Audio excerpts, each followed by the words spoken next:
Hello, everyone. The next stop on our musical journey this summer with the Bellingham Festival of Music is Scotland in a concert entitled Sights and Sounds of Scotland on Friday, July 11th. Now, I have the personal honor of being able to conduct the opening work on this concert, Felix Mendelssohn's Hebrides Overture, also known as Fingal's Cave. Now, in 1829, when Mendelssohn was 20 years old, he embarked on a several-month-long tour of the British Isles. He was in London giving a series of concerts, but he took some time during the summer to visit Scotland with a friend of his. In early August, Mendelssohn took a small wooden boat on a tour of the Hebrides Isles. Now, the Hebrides Isles are these islands off the west coast of Scotland, extremely rugged, beautiful, picturesque islands jutting out of the sea. He, in particular, visited an island called Staffa, an uninhabited island about 50 miles off the west coast of Scotland. And on this island, there's a sea cave, a very impressive sea cave carved out by the ocean. The ocean has carved out this immense cavern, and the walls of the cavern are made of these immense basalt pillars, which form these perfect hexagons because of the way this volcanic rock had solidified millions of years before. Mendelssohn was so impressed by this site, the site of the sea cave called Fingal's Cave, that he actually is said to have had the inspiration for the opening theme of this overture in that moment. And in fact, in a letter to his sister, Fanny Mendelssohn, dated August 7th, he included a musical sketch of this main theme that would become the opening of the overture that you're about to hear. Now, this is a concert overture, meaning that it is not the opening to an opera or something else. It's meant to be a standalone work, sort of an early type of tone poem. It doesn't tell a specific story. It's meant mainly to depict the grandeur of the cave. It has motives which sort of depict the rolling waves and the crashing of the ocean against the immense rocks of the cave. It's a truly wonderful work, one of Mendelssohn's greatest achievements. I hope you enjoy. For the second work on our program, we are so pleased to welcome Seattle-born and raised violinist Simone Porter to perform Max Bruch's Scottish Fantasy. Max Bruch was a German Romantic-era composer, best known for his first violin concerto and for the cello piece Kol Nidre. This work is a four-movement violin concerto, for lack of a better word. He calls it a fantasy. It's a four-movement work for solo violin and orchestra based on a series of Scottish folk melodies. Now, Bruch had never actually visited Scotland before he wrote this piece. He did actually a year after he wrote it. It's primarily based on source material he found in the Munich library, where he was able to access collections of Scottish folk music. One way that Bruch also pays homage to the Scottish tradition in this piece is by the prominent use of the harp as an accompaniment to the solo violin. Now, each of the movements in turn is based on a different Scottish folk song.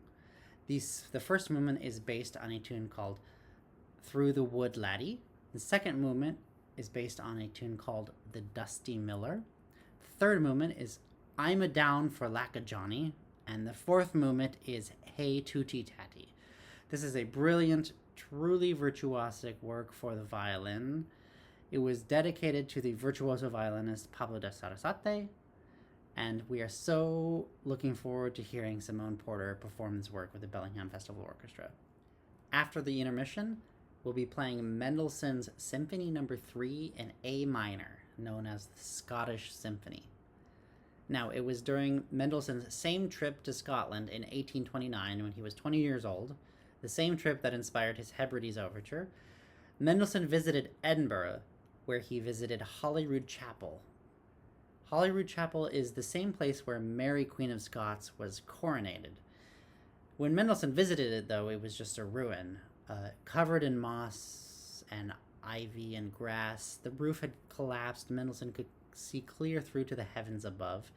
He wrote about this in another letter to his sister Fanny Mendelssohn, and he also included a sketch for what would become the opening melody of the symphony. Mendelssohn, after returning from Scotland, he worked on this piece for a couple of years, but he didn't make much progress, so he set it aside for almost 10 years. He came back to it in 1841, and by 1842 he had completed it finally. Interestingly, this was Mendelssohn's fifth and final symphony that he composed in its entirety. It's commonly called the Symphony No. 3 because it was published. It was only the third symphony to be published, even though it was his final one. Now, something unique about this symphony is that Mendelssohn specifically requests on the title page that each of the movements be played one after the other without a pause, so that the audience does not have an opportunity to clap between them. The first movement opens with a working out of this initial melody that Mendelssohn had written to his sister. It's a beautiful, sort of haunting chorale melody that will also return at the end of this first movement. After a long, slow introduction, we're launched into a shadowy, fast 6/8 movement featuring many dance rhythms. Now, as I said, we follow immediately, without a pause, into the second movement. The second movement is perhaps the most Scottish in character. It's also the shortest. It's a quick scherzo featuring a melody based on the pentatonic scale, as many Scottish folk melodies are, and it also features prominently the Scottish snap rhythm. This rhythm is a da-da, ba-da, or faster, da-da, da-da, a very particularly Scottish rhythmic element that is showcased in this movement. It's not specifically based on any particular folk theme. It's just supposed to be reminiscent of Scottish folk music in general. Now again, without a pause, we enter the third movement, which is a slow lyrical movement. It contrasts two ideas: a very long, beautiful melody with material that's almost more reminiscent of a funeral procession, these march-like rhythms. So this contrast between the two ideas is the main basis for this third movement. You think the movement is just going to end. It finally resolves in this beautiful cadence, and then bam! The fourth movement is off to the races, fast, brilliant, featuring very snappy melodies. Dum ba-dum ba-dum ba-dum ba-dum ba-dum ba-da. Almost relentless in its energy, builds up to a huge climax. Seems to be abating. Seems that the symphony is going to end in A minor, when perhaps the most unique element of this symphony, at the end, a brand new theme appears, a coda that sort of acts as an apotheosis to the entire thing. This ba ba ba ba ba da da da ba ba da. Mendelssohn said that this final coda section, this new theme, was supposed to be reminiscent of a male voice choir singing a victory hymn.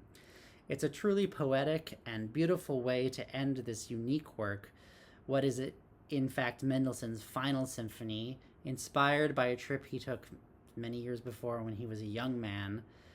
The work really encapsulates Mendelssohn's journey as a composer from youth to his maturity, even though he died somewhat young in his 40s. It's a truly brilliant work, one of my favorites. I hope you enjoy Mendelssohn's Scottish Symphony.